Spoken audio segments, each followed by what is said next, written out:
नमस्कार मु Deepti दीप्तिस full lab को आपण मानकु बहुत बहुत स्वागत।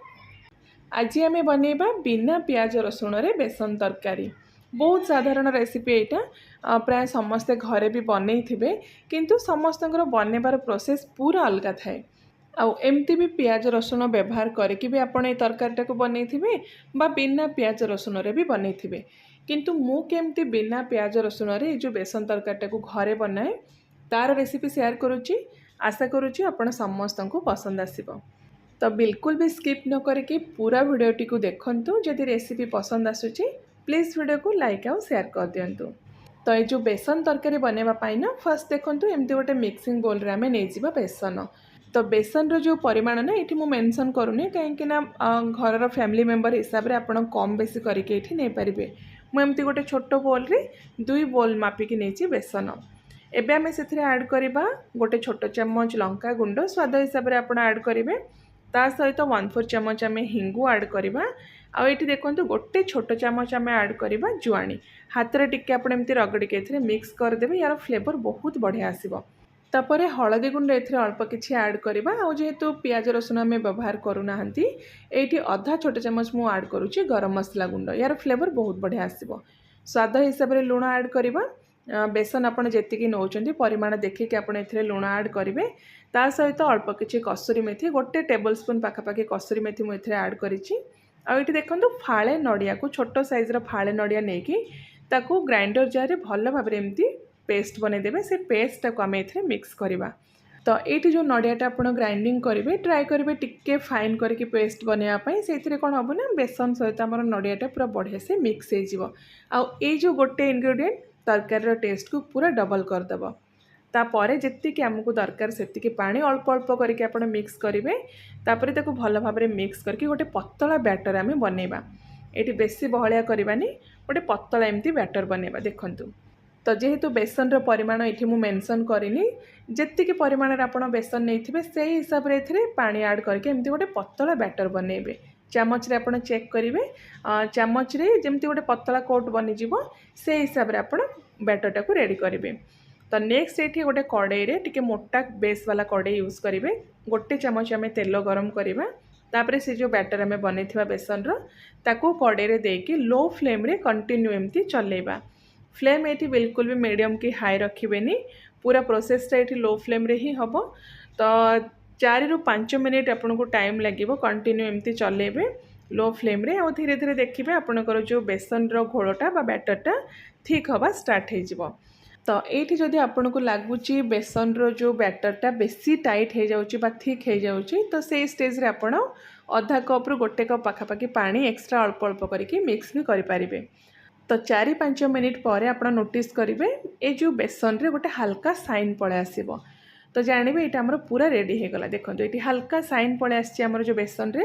तो यहाँ को बेसी आम कुक करवानी गैस फ्लेम ये बंद करदे। आ यार कंसिस्टेंसी आप देखते एमती ही रहिबो। या जदि बैटरटा आपंकर बेसी टाइट हो जाए तो ये स्टेज रे आप अल्प किसी उषुम पानी बा गरम पानी मिक्स करके आउ टिके समय कुक करेंगे। तापर यहाँ को आम सेट करवा। तो ये देखो गोटे थाली मुझे स्टील सेट करने पूर्वर जो भी जगह आप सेट कर भल भाव एमती तेल लगेदेवे। तापर जो बेसन मिक्सचरटा अच्छी इमिडिएटली आप से थाली को ट्रांसफर करदे।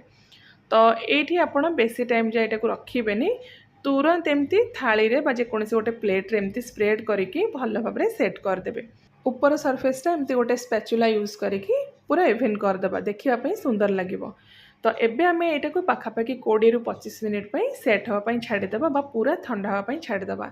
आउ ठंडा हो सारा पर एमती पूरा बढ़िया से सेट हो सारा पर गोटे छुरी रे अल्प टिके आपण तेल लगेकी आपण जो साइज्र बा जो सेप्र चाहूँगी सेमती काटिपारे।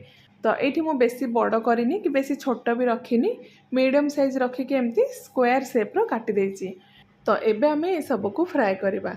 फ्राए करने फास्ट आपण तेलटा को भल भाव हाई फ्लेम रे गरम करेंगे।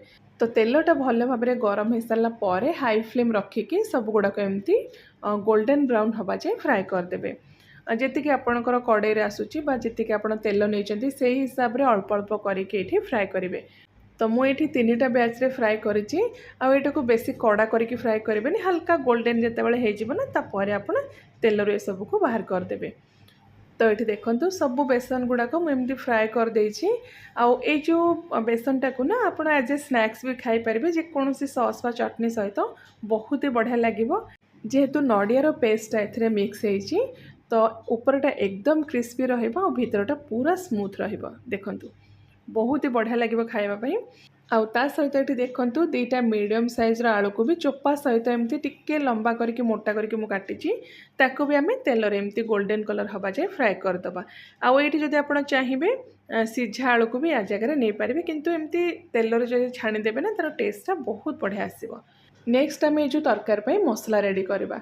तो फास्ट ये देखो आम 2 बड़ चामच नहीं जावा नड़िया कोरा फ्रेश नड़िया को आप कोरिके यूज करेंगे। ता सहित ये 2 बड़ चामच आम मिक्स करवा फ्रेश दही खट्टा जमती है ना आप ध्यान रखिए। तो एबे आम ऐड करवा 1.5 चामच बा 1.5 बड़ चामच पखापाखि धनिया गुंड। ता सहित 1 चामच आम हलदी गुंड मिक्स करवा। आठी छोट खंडे अदा ताको एमती छोट छोट खंड करके मु काटी देछि ताको भी एथरे मिक्स कर देबा।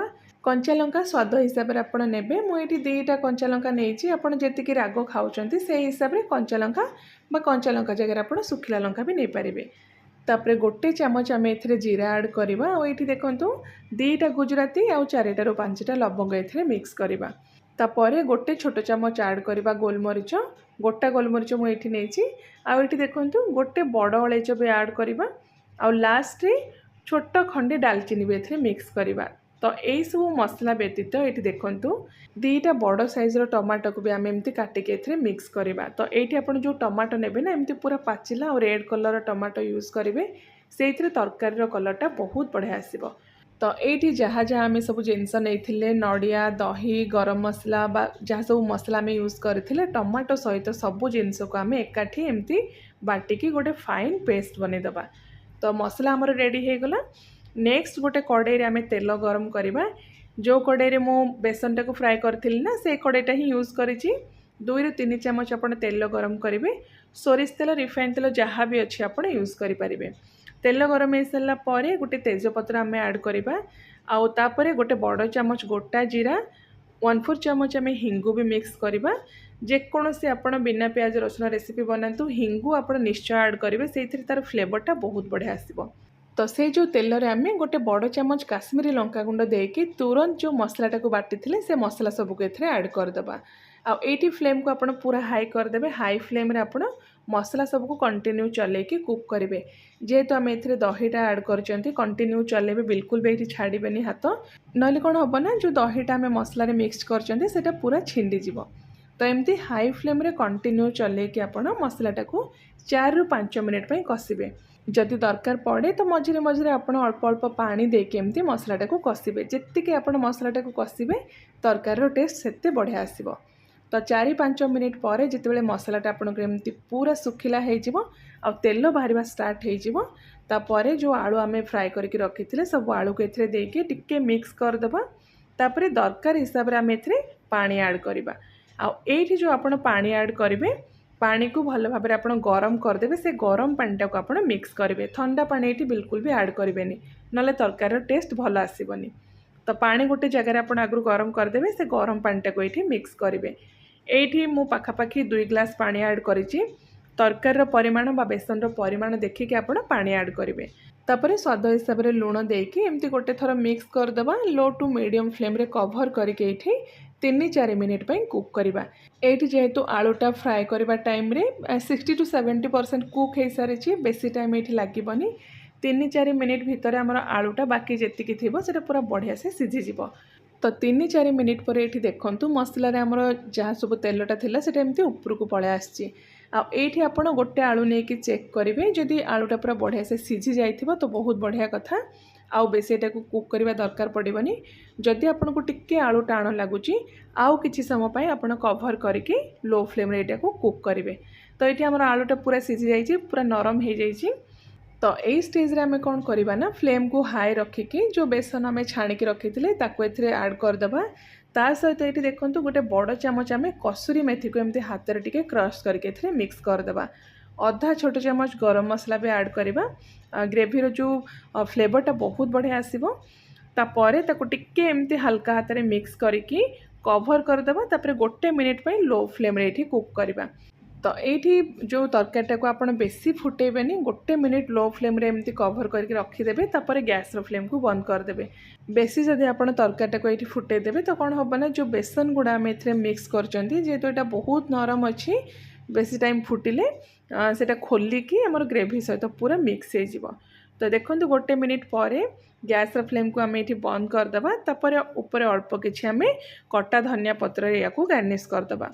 तो ये आमर तरकारी पूरा रेडी हो गला। गरम भात सहित हो बा रुटी परोठा कहा सहित भी खातु बहुत बढ़िया लगे। तो आपण मैंने तो बनई थे बेसन तरकारी पियाज रसुण व्यवहार करके भी बनई थे बिना पियाज रसुण रे भी बनई थे किंतु बिना पियाज रसुण रे यही प्रोसेस रे थरे आपण बनईकी खातु केमती लगिला आपणकर मतामत भी मो सहित शेयर करंतु। मु आउ थरे आपण मानक पई गोटे बहुत ही बढ़िया नुआ रेसिपी नहीं आसबि। Till then take care and bye bye.